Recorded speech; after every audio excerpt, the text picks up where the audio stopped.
Romanos capítulo 4, versículo 1 al 6. Vamos a leer. Capítulo 4, versículo 1 dice: ¿Qué pues diremos que halló Abraham, nuestro padre, según la carne?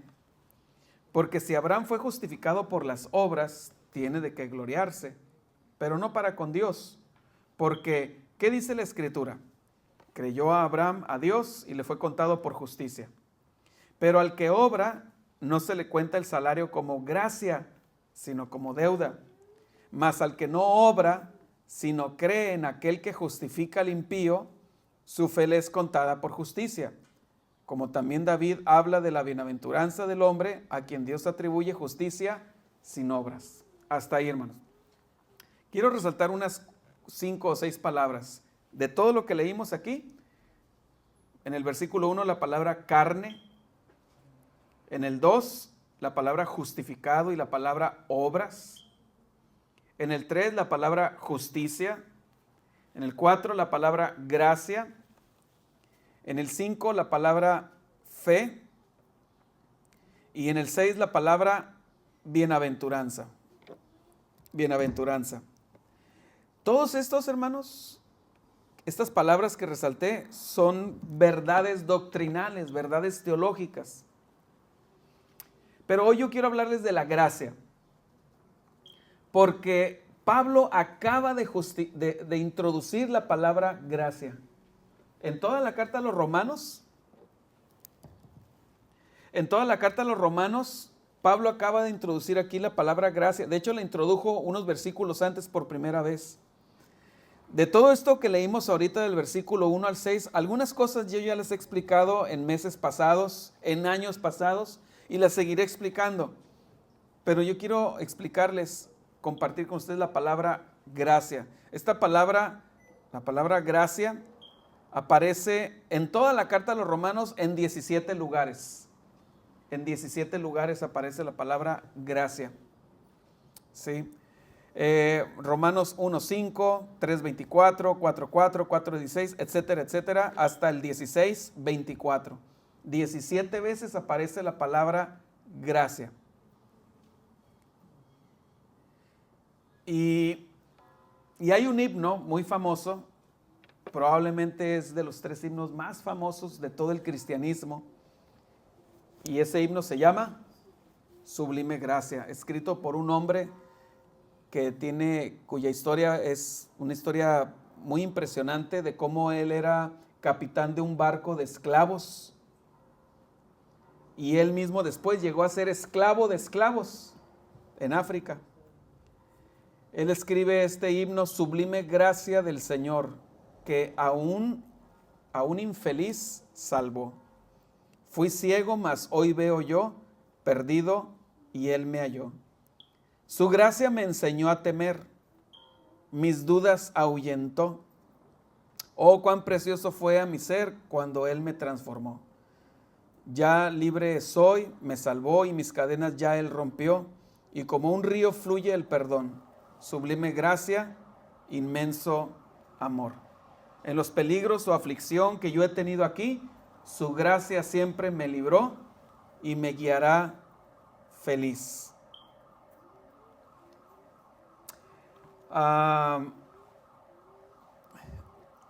¿Me ayudas con tu teléfono, con el internet? Por favor. ¿Mande?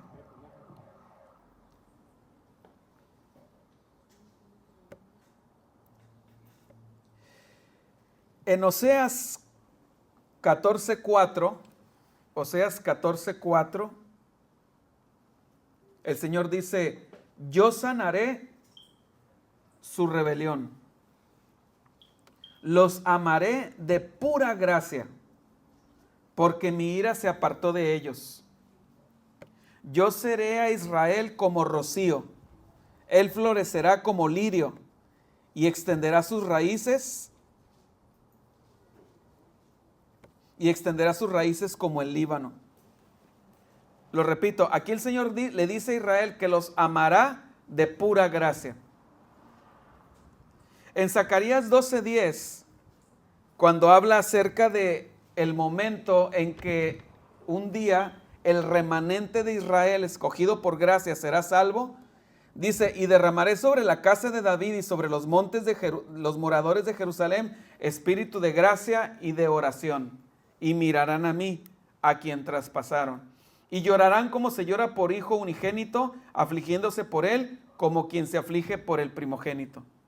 A lo largo de toda la carta a los romanos, hermanos, la doctrina de la gracia está ahí. Se menciona 17 veces. No es la doctrina que más se menciona, no es la palabra que más se repite, pero la gracia, si quitamos la gracia, deja de existir toda la carta a los romanos y deja de existir toda la Biblia. La gracia, hermanos, vamos a aprender hoy a conocer un poco más. Creo que alguna vez nuestro hermano Víctor nos habló también acerca de la gracia de Dios. ¿Nos hablaste alguna vez de la gracia de Dios, verdad? Entonces hoy vamos a recordar qué es la gracia y vamos a darnos cuenta lo indispensable que es para la vida del cristiano y para la salvación. John Newton fue uno de los grandes predicadores. John Newton es el autor del himno Sublime Gracia. Fue uno de los grandes predicadores y autores de himnos de la iglesia. Había caído en lo más bajo a que puede llegar un hombre en los días que navegaba en los mares en un barco de tráfico de esclavos. Así es que cuando se convirtió y llegó a ser predicador del evangelio, escribió un texto en letras grandes y lo colocó en la parte de su despacho, de su oficina, donde podía verlo constantemente. Escribió este texto de la Biblia que es Deuteronomio 15:15, donde Dios le dice a Israel: te acordarás de que fuiste siervo en la tierra de Egipto y que el Señor tu Dios te rescató. O sea, John Newton escribe este texto de que Dios le dice a Israel, pero se lo está aplicando a él. Te acordarás de que fuiste siervo en la tierra de Egipto, puesto que John Newton había sido esclavo también. En algún tiempo él fue esclavo de personas, personas de color, ¿verdad? De raza negra en África, y que el Señor tu Dios te rescató. Y él también escribió su propio epitafio. Antes de morir, él ya tenía listo su epitafio, o sea, lo que se escribe en la lápida, en la tumba. Dice: John Newton, empleado, antaño infiel, antiguamente infiel y libertino, traficante de esclavos en África, fue por la misericordia de nuestro Señor y Salvador Jesucristo preservado, restaurado, perdonado y comisionado para predicar la fe que una vez él tanto había tratado de destruir. John Newton nunca olvidó que era un pecador perdonado. Y tampoco Pablo olvidó que él había sido un pecador perdonado. De hecho, estamos viendo, también les estoy compartiendo de Primera de Timoteo. Y si me acompañan a Primera de Timoteo, fíjense cómo introduce Pablo en el versículo 12. Primera de Timoteo capítulo 1, versículo 12 dice: doy gracias al que me fortaleció, a Cristo Jesús nuestro Señor, porque me tuvo por fiel poniéndome en el ministerio, habiendo yo sido antes blasfemo, perseguidor e injuriador, mas fui recibido a misericordia porque lo hice por ignorancia en incredulidad. Pero la gracia de nuestro Señor fue más abundante con la fe y el amor que es en Cristo Jesús. ¿Qué es la gracia, hermanos? Vamos a aprender qué es la gracia. Vamos a recordar qué es la gracia. Pero hay dos tipos de gracia. Hay dos tipos de gracia que se mencionan en la Biblia. Una es la gracia salvadora y otra es la gracia del caminar del día a día del creyente. Son dos tipos de gracia. A fin de cuentas, estos dos tipos de gracia, hermanos, son expresión de la bondad de Dios. O sea, Dios es todopoderoso, es omnipotente. Dios es omnisciente. Dios es sabio. Por ejemplo, decimos que Dios es misericordia y entonces decimos que Dios es misericordioso. Decimos que Dios tiene poder absoluto, entonces ¿qué decimos? Que Dios es todopoderoso. Y Dios tiene toda gracia, es toda gracia. Pedro dice, mas el Dios de toda gracia. Y entonces, ¿cómo decimos? Si Dios tiene misericordia, es misericordioso. Y si Dios tiene toda gracia, aunque suene chistoso, aunque suene gracioso, pero Dios es gracioso, así se dice. Dios es gracioso. No en el sentido de chistoso, sino en el sentido de gracioso. De hecho, en las monarquías antiguas, en las monarquías europeas, cuando se dirigían al rey o reina, ¿verdad? Y como una forma de alabar los favores que hacía el rey. Por ejemplo, cuando el rey le otorgaba un premio, no sé, un rango nobiliario a alguna persona por sus triunfos en la guerra, esta persona le decía al rey o a la reina, le decía su graciosa majestad. O sea, su majestad llena de gracia. Entonces Dios es lleno de gracia, es gracioso. Y entonces hay dos tipos de gracia: la gracia que nos salva y la gracia del caminar del día a día del creyente. Estas dos gracias, hermanos, son expresión de su bondad. Si me acompañan a Efesios capítulo 1,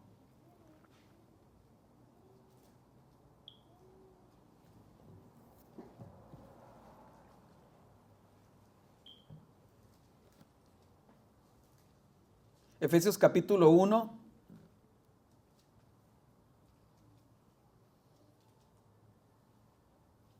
dice en el versículo 3, bendito sea el Dios y Padre de nuestro Señor Jesucristo, que nos bendijo con toda bendición espiritual en los lugares celestiales en Cristo, según nos escogió en Él antes de la fundación del mundo para que fuésemos santos y sin mancha delante de Él, en amor, habiéndonos predestinado para ser adoptados hijos suyos por medio de Jesucristo, según el puro afecto de su voluntad, para alabanza de la gloria de su gracia, con la cual nos hizo aceptos en el amado. Ahí está hablando, hermanos, de la gracia salvadora. Dice, para alabanza de la gloria o de su gloriosa gracia, con la cual nos hizo aceptos en el amado. Ahí está refiriéndose a la gracia salvadora. La gracia salvadora es la que Dios dispensó para hacernos aceptos en Cristo. En Tito capítulo 3 dice, así no lo busquen, solo escúchenlo. Pablo dice, pero cuando se manifestó la bondad de Dios nuestro Salvador, fíjense, la bondad de Dios nuestro Salvador y su amor para con los hombres nos salvó. Ahora pregunta, ¿cómo dice Efesios 2:8 que nos salvó? Dice, por gracia, porque por gracia sois salvos, ¿verdad? Por medio de la fe. Aquí dice, cuando se manifestó la bondad de Dios nuestro Salvador. La gracia, hermanos, es la bondad de Dios manifestada. ¿Para qué? Para dos cosas. La gracia es la bondad de Dios manifestada para dos cosas. Uno, para salvar. Y dos, para sustentar al que Él ha salvado. Dice, nos salvó no por obras de justicia que nosotros hubiéramos hecho, sino por su misericordia. La gracia es un tema constante en la Biblia y culmina en el Nuevo Testamento con la venida de Jesús. La palabra traducida como gracia en el Nuevo Testamento proviene de la palabra griega charis, de donde viene la palabra carisma, los carismas, que significa favor, significa bendición, significa bondad. Todos podemos extender la gracia a los demás, pero cuando la palabra gracia se usa en relación a Dios, adquiere un significado más potente.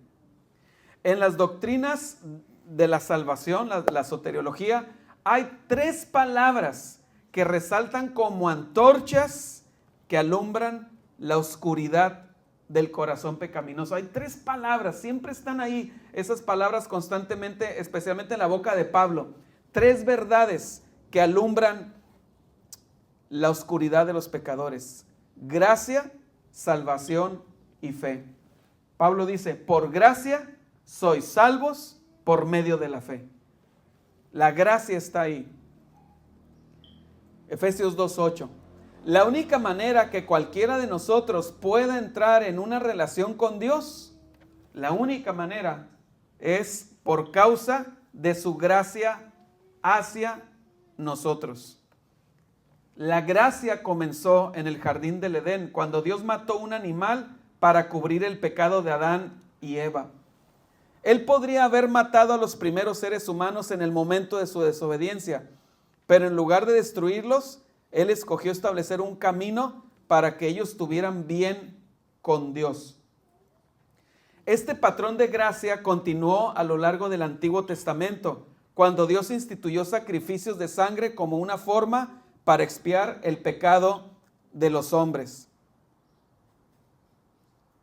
No fue la sangre de los sacrificios lo que limpió a los pecadores, fue la gracia de Dios que perdonó a aquellos que confiaron en Él. Dios muestra tanto la misericordia como la gracia. Hermanos, es como una moneda de dos caras. La bondad de Dios se manifiesta como una moneda de dos caras. En una cara está la gracia y en otra cara está la misericordia. La misericordia lo que hace es detener nuestra caída a la condenación. La misericordia nos salva de caer al lago de fuego.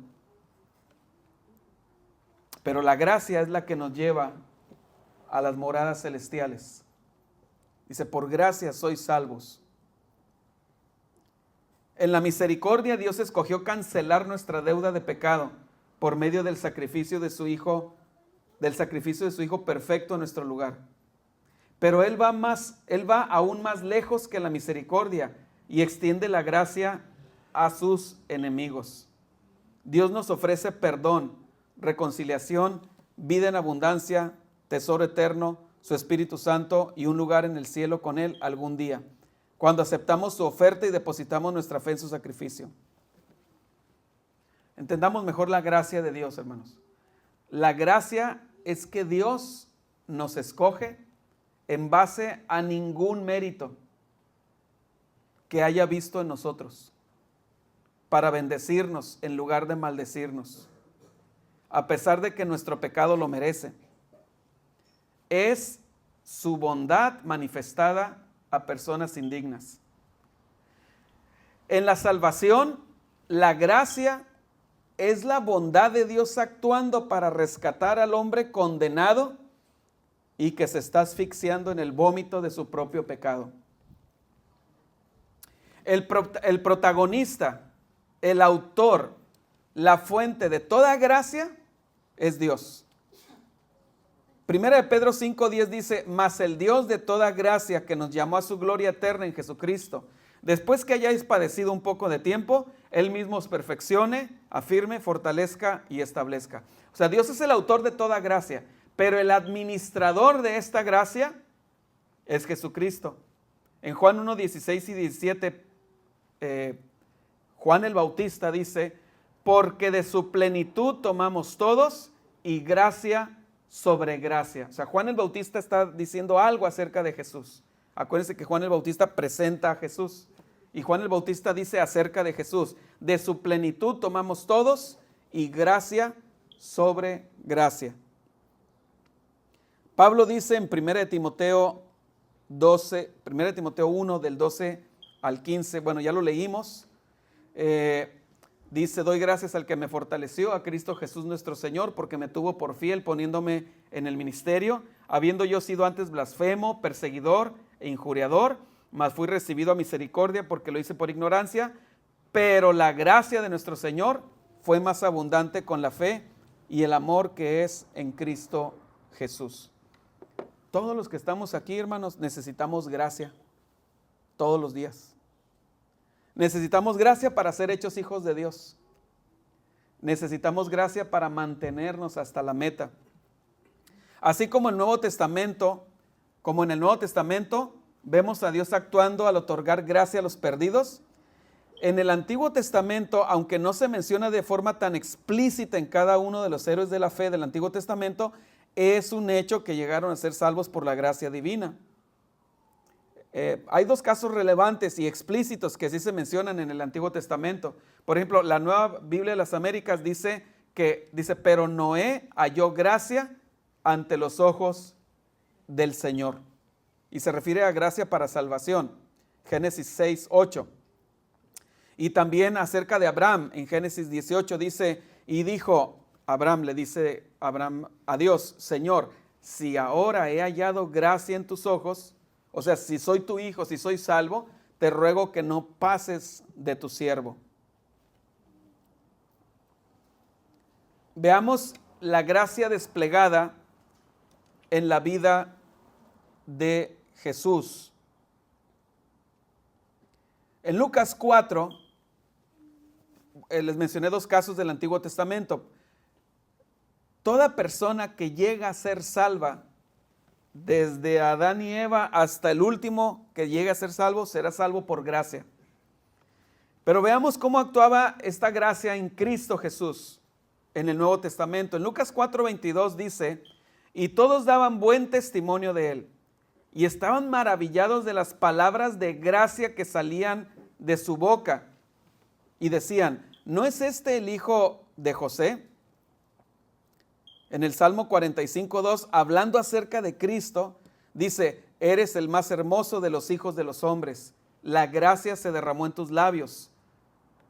Por tanto, Dios te ha bendecido para siempre. En el Salmo dice que la gracia se derramó en sus labios. Y en Lucas 4:22 leímos que la gente daba buen testimonio de las palabras de gracia que salían de su boca. En Juan 8:10 dice, enderezándose Jesús y no viendo a nadie sino a la mujer, le dijo, mujer, ¿dónde están los que te acusaban? ¿Ninguno te condenó? Ella dijo, ninguno, Señor. ¿Se acuerdan de la mujer que iban a apedrear? Jesús le dice, ¿dónde están los que te acusaban? ¿Ninguno te condenó? Ella dijo, ninguno, Señor. Entonces Jesús le dijo, ni yo te condeno. Vete y no peques más.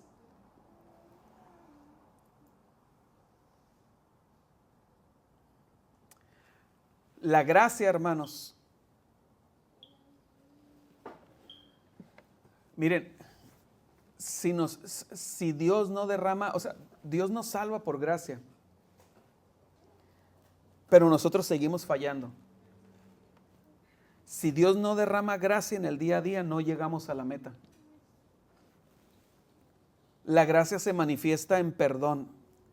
La gracia se manifiesta en impulso para seguir adelante. La gracia se manifiesta de forma en la bondad de Dios, en su misericordia, animando a aquel que cae a que se levante y continúe. En Isaías, profetizando acerca de Jesús, dice, he aquí mi siervo, yo le sostendré, mi escogido, en quien mi alma tiene contentamiento. He puesto sobre él mi espíritu, él traerá justicia a las naciones. No gritará, ni alzará su voz, ni la hará oír en las calles. No quebrará la caña cascada, ni apagará el pábilo que humeare. Esta mujer, la que iban a apedrear, y todos los pecadores que se toparon en la vida de Jesús, como Zaqueo el publicano, que era un archiladrón, pero el Señor le dice, hoy ha venido la salvación a esta casa.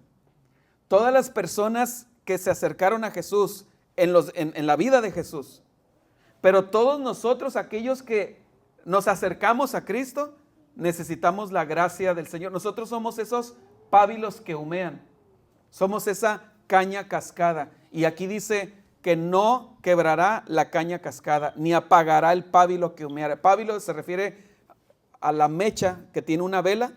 Imaginen una vela y tiene lo que le llamamos la mecha, ¿no? El hilo de en medio. Y está encendido, pero alguien llega y le sopla, se apaga la flama, pero todavía queda la mecha un poquito al rojo vivo. Lo que la Biblia dice es que Jesús no viene a terminar de ahogar, de asfixiar esa mecha que trata de tener vida, sino lo que Él viene es a avivarla. ¿Sí? Precisamente Jesús dice esto en Isaías 61. Dice, el Espíritu de Jehová el Señor está sobre mí. ¿Se acuerdan que Jesús entra a la sinagoga y lee el rollo del profeta Isaías? Esto es lo que Jesús leyó. Me ungió Jehová, me ha enviado a predicar buenas nuevas a los abatidos, a vendar a los quebrantados de corazón, a publicar libertad a los cautivos y a los presos, apertura de la cárcel, a proclamar el año de la buena voluntad de Jehová. Jesús viene a traer todas estas buenas noticias. Jesús viene a avivar nuestras vidas. Viene a predicar buenas nuevas a los abatidos, a vendar a los quebrantados de corazón, a publicar libertad a los cautivos y a los presos, apertura de la cárcel. Se refiere a los pecadores. ¿Satanás hace eso? Satanás jamás hace eso. Y una persona que no tiene a Cristo, tampoco. Jesús les dice en Mateo 23 a los líderes religiosos que no pastoreaban al rebaño. Les dice, mas hay de vosotros, escribas y fariseos hipócritas, porque cerráis el reino de los cielos delante de los hombres. Pues ni entráis vosotros, ni dejáis entrar a los que están entrando. Los líderes religiosos cerraban el reino de los cielos. Pero ¿qué hizo Jesús? Él vino a dar libertad a los cautivos, a los presos, apertura de la cárcel. ¿Por qué menciono esto, hermanos?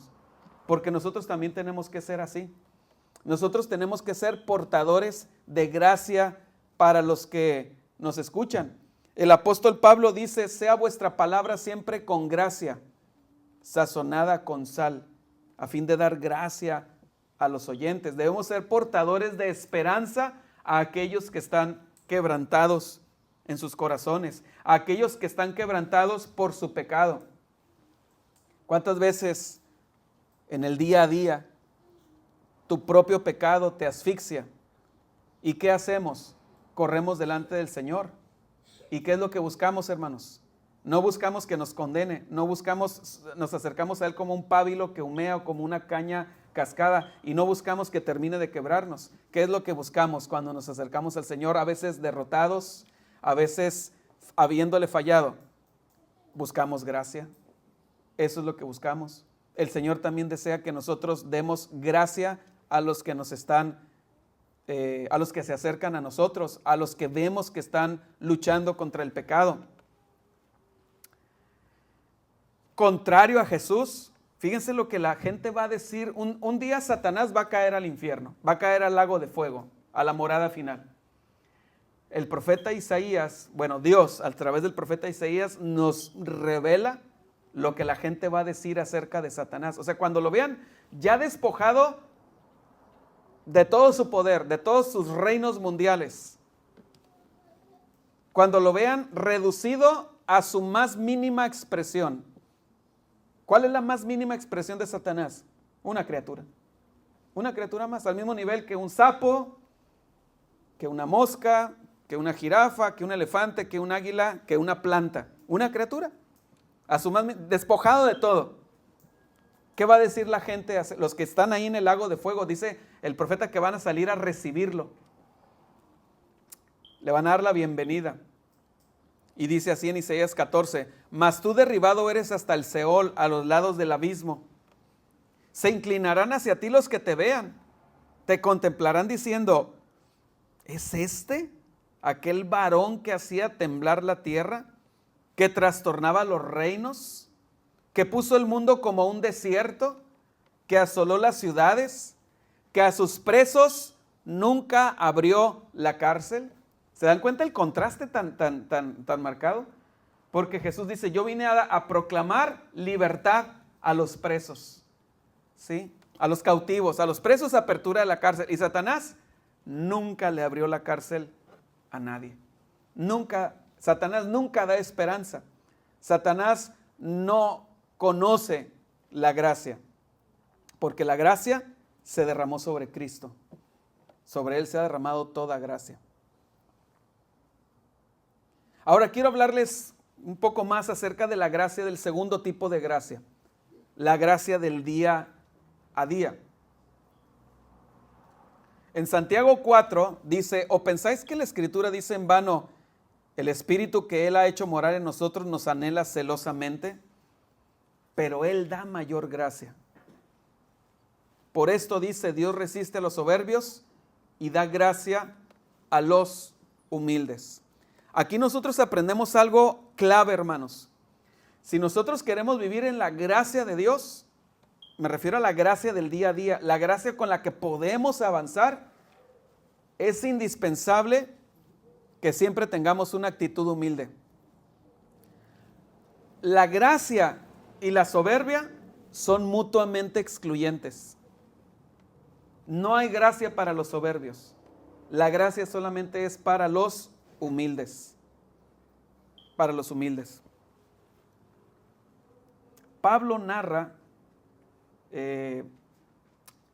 ahí en Corintios que él tenía una lucha, ¿verdad? Un aguijón en su carne. Le había rogado a Dios que se lo quitara. Pablo era un hombre superdotado. Pablo, imagínense, sabía 4 idiomas, por lo menos. Griego, latín, arameo, hebreo. Escritor de 13 de los 27 libros del Nuevo Testamento, con todas sus credenciales que menciona en Filipenses, hebreo de hebreos, en cuanto a la ley fariseo, todas las cosas que Pablo sabía, que Pablo lograba. Pero además de eso, pues varias veces subió hasta el tercer cielo y recibió revelaciones bien impresionantes, que después quedaron por escrito. Y miren lo que Pablo dice. Dice, de tal hombre me gloriaré, pero de mí mismo en nada me gloriaré, sino en mis debilidades. Dice, para que la grandeza de las revelaciones no me exaltase desmedidamente.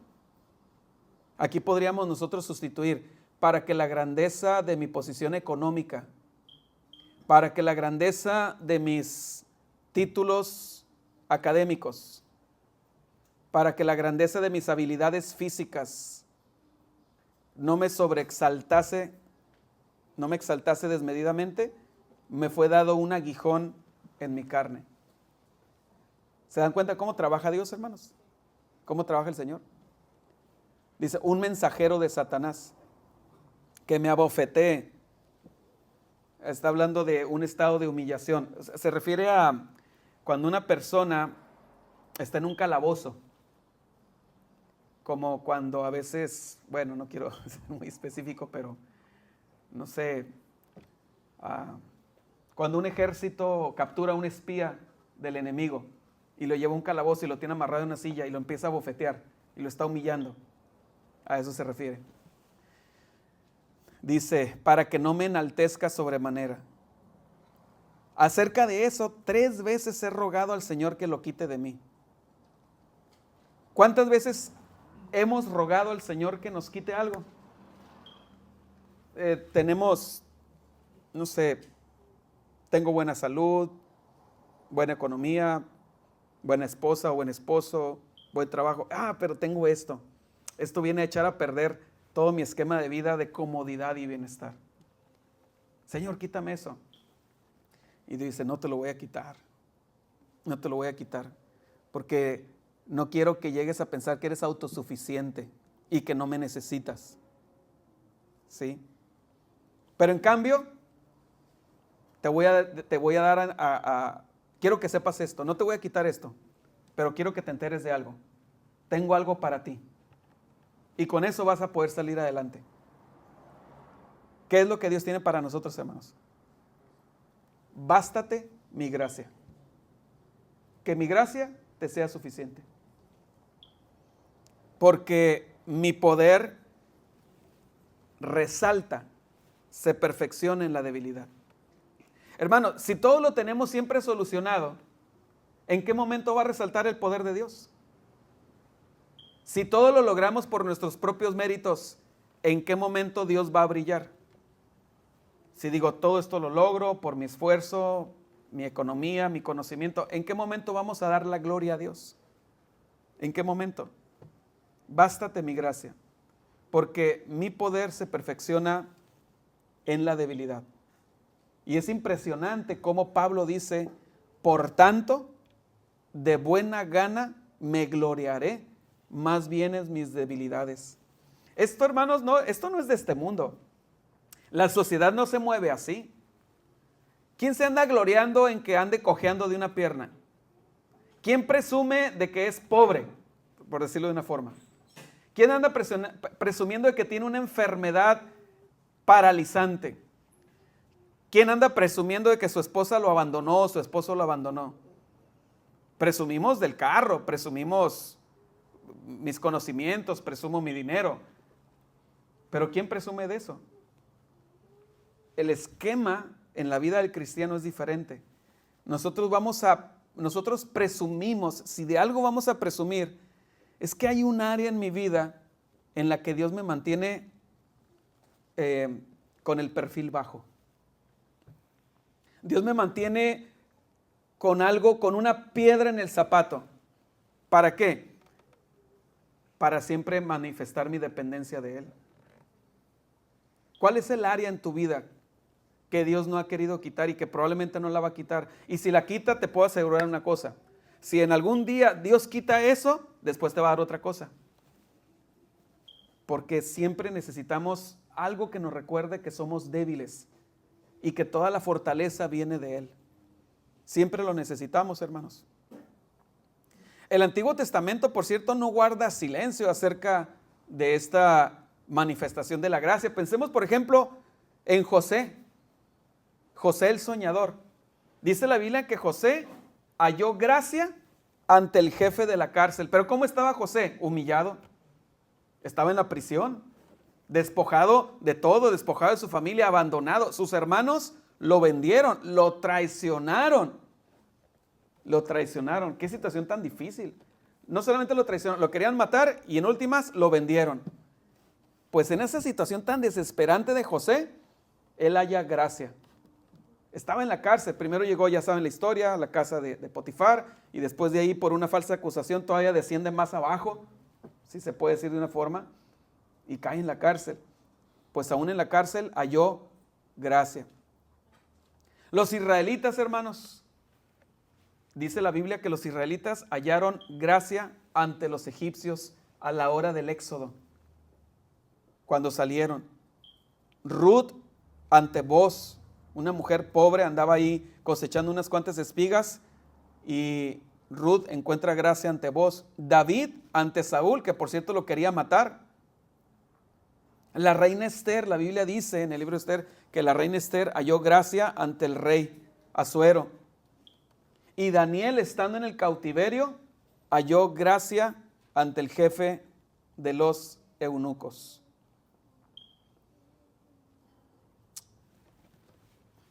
Con esto termino. ¿Qué es la gracia? La gracia del día a día. ¿Qué es, hermanos?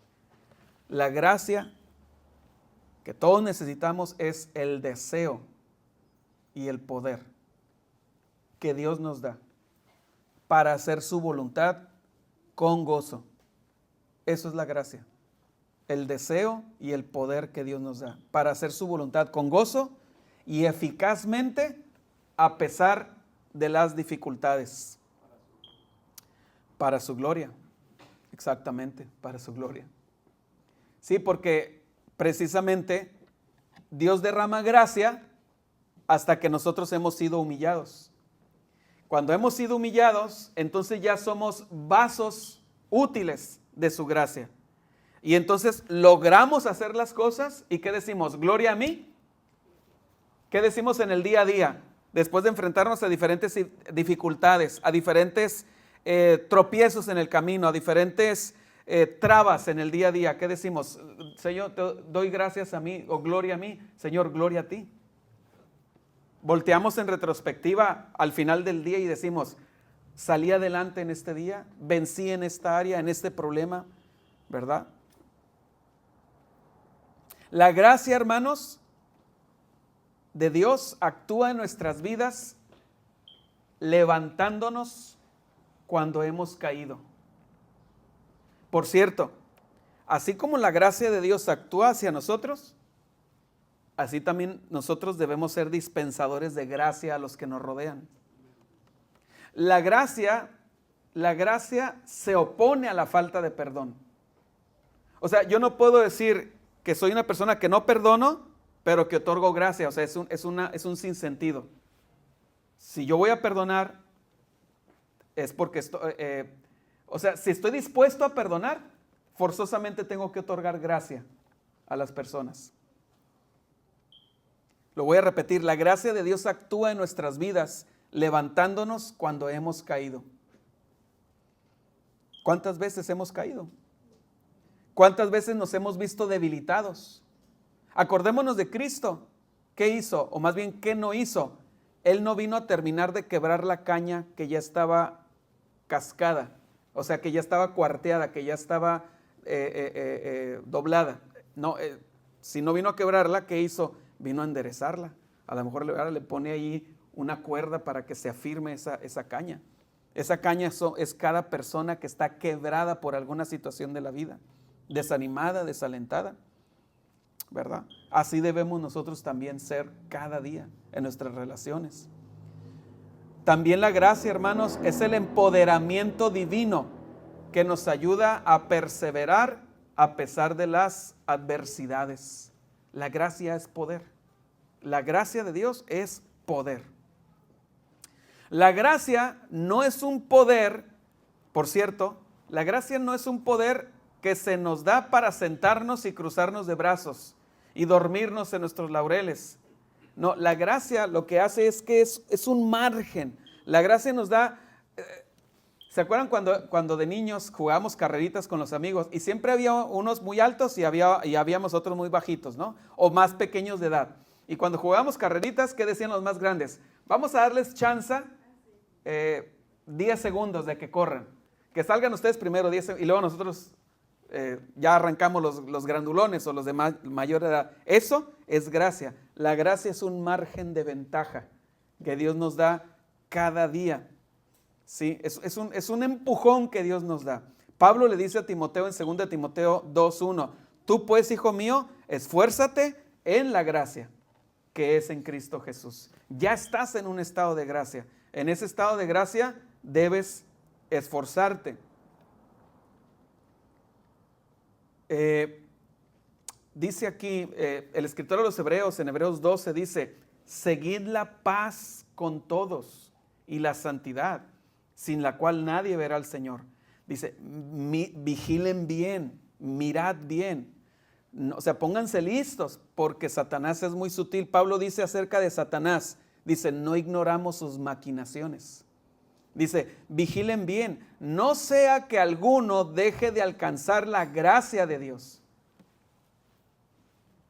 Yo te voy a decir algo muy, muy humano, muy real, muy de mí y muy de ti, que a lo mejor ni te has dado cuenta. En periodos de nuestra vida no nos andamos moviendo en la gracia de Dios.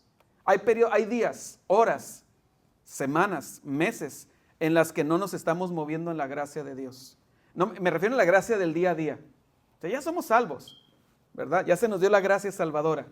Pero la gracia para avanzar cada día eficazmente con gozo, una persona puede estar, ahora sí que, como el metal, cuando el metal pega con metal sin lubricante, ¿verdad? ¿Qué le pasa a un metal cuando raspa con otro metal sin lubricante? Se está dañando, se está destruyendo, ¿verdad? Pues de alguna forma la gracia es como ese lubricante que nos ayuda a hacer la vida más llevadera a pesar de las dificultades. Una persona puede estar caminando sin gracia, y aquí dice ¿cuándo? Dice que brotando alguna raíz de amargura os estorbe. Cuando hay amargura en el corazón. Cuando hay falta de gratitud a Dios. Yo les dije hace rato que la gracia y la soberbia son mutuamente excluyentes. Una persona que tiene orgullo en su corazón no puede disfrutar la gracia de Dios. Una persona que tiene falta de gratitud en su corazón no puede disfrutar la gracia de Dios.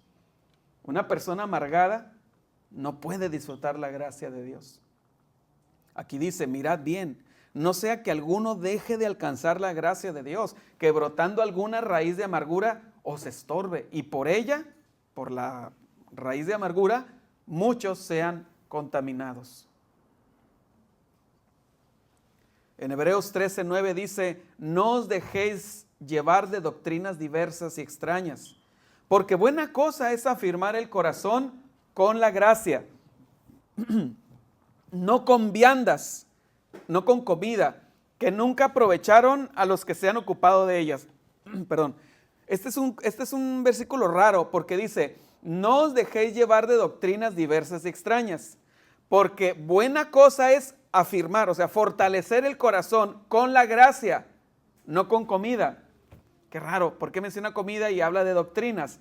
Porque el escritor a los Hebreos está haciendo referencia a esas religiones paganas, especialmente los hedonistas, que decían que la alegría, ¿se acuerdan cuando Pablo dice, comamos y bebamos, que mañana moriremos?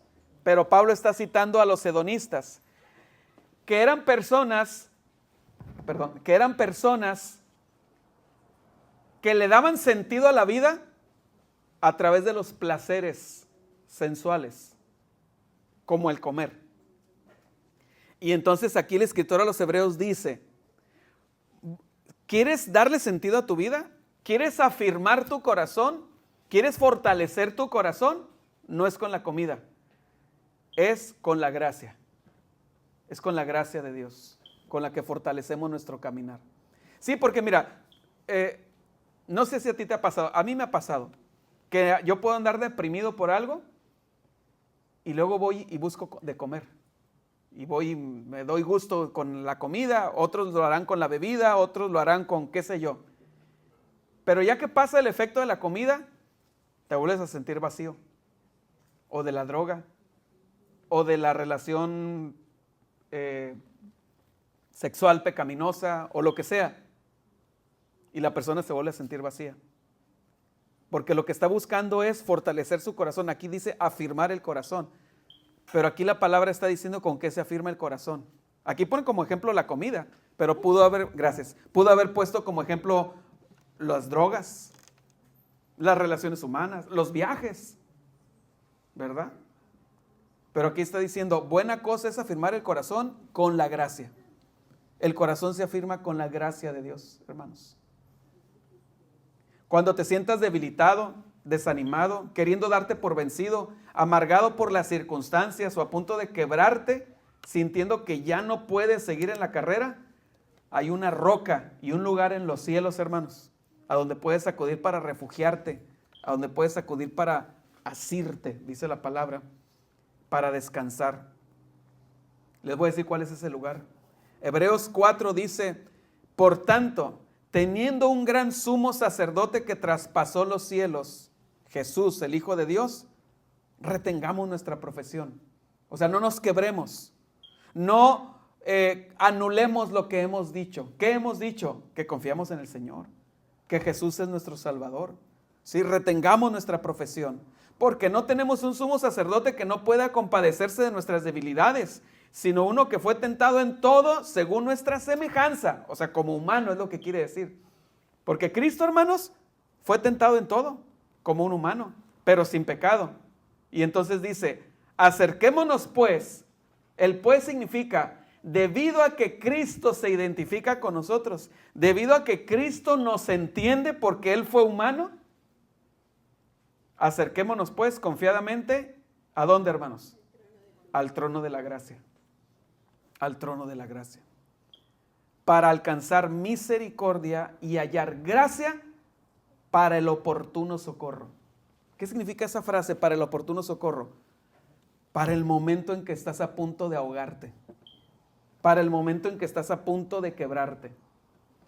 Todos los que estamos aquí, hermanos, con eso termino. Todos los que estamos aquí hemos necesitado gracia. Te tengo una noticia, la vas a seguir necesitando. Va a llegar el día difícil, va a llegar el día oscuro, va a llegar el día en que serás una caña que se quiere quebrar, un pábilo que se quiere apagar. Va a llegar el día, tarde o temprano. Y no es que la vida esté llena de eso, pero es necesario, dice el escritor, Lucas, bueno, lo dicen ahí los apóstoles, ¿verdad? En Hechos, es necesario que a través de muchas, ¿qué? Tribulaciones, entremos a la vida eterna, entremos al cielo. Es necesario, hermanos, ¿sí? Por eso Pedro dice, mas el Dios de toda gracia, que nos llamó a su gloria eterna en Jesucristo, después que hayáis padecido un poco de tiempo, hermanos, es un poco de tiempo, es un poco de tiempo. ¿Cuánto va a durar la eternidad? Eones y eones y eones, ¿sí? Así es que lo de ahorita es un poco de tiempo. Dice, después que hayáis padecido un poco de tiempo, Él mismo os perfeccione, afirme, fortalezca y establezca en su gracia. Amén, hermanos. Pablo dice en Efesios 6, 23 y 24, paz sea a los hermanos y amor con fe de Dios Padre y del Señor Jesucristo. La gracia sea con todos los que aman a nuestro Señor Jesucristo con amor inalterable. Amén. Amén, hermanos. Vamos a inclinar nuestro rostro y vamos a glorificar al Dios de toda gracia. Señor, gracias por tu gracia. Gracias por esa gracia con la que nos redimiste, nos salvaste, nos rescataste. No había esperanza para nosotros fuera de ti. Pero tú, Señor, lanzaste la red de tu gracia. Nos atrajiste a ti con cuerdas de amor. Fuiste más fuerte que nosotros. Nos venciste. Venciste nuestra rebelión. Y ahora, Señor, que estamos en ti, derramas tu gracia todos los días, Señor, para que podamos avanzar. Derramas tu gracia todos los días para que podamos vencer. No solamente para que podamos avanzar, sino para que podamos vencer. Porque en ti, Señor, somos más que vencedores por medio de tu Hijo Jesucristo. Señor, que tu gracia sea siempre con nosotros, porque nosotros te amamos, Señor. Y es una promesa tuya, Señor, que tu gracia siempre nos acompañará hasta el final. Por eso te bendecimos, te alabamos y te damos gracias, Señor, por tu gracia inagotable, Señor. Si aquí hoy hay alguna persona, algún hermano que está sufriendo, que está padeciendo, que se está desanimando, que está titubeando, Señor, afirma su corazón con tu gracia. Y que nosotros, Señor, siempre estemos dispuestos a otorgar gracia a los que nos rodean, porque tú la otorgaste a nosotros, Señor. Que seamos generosos, que seamos amplios en dar gracia a los que nos escuchan, a aquellos con los que nos relacionamos, Señor. A ti la gloria por tu gracia inmerecida. En el nombre de Jesús. Amén.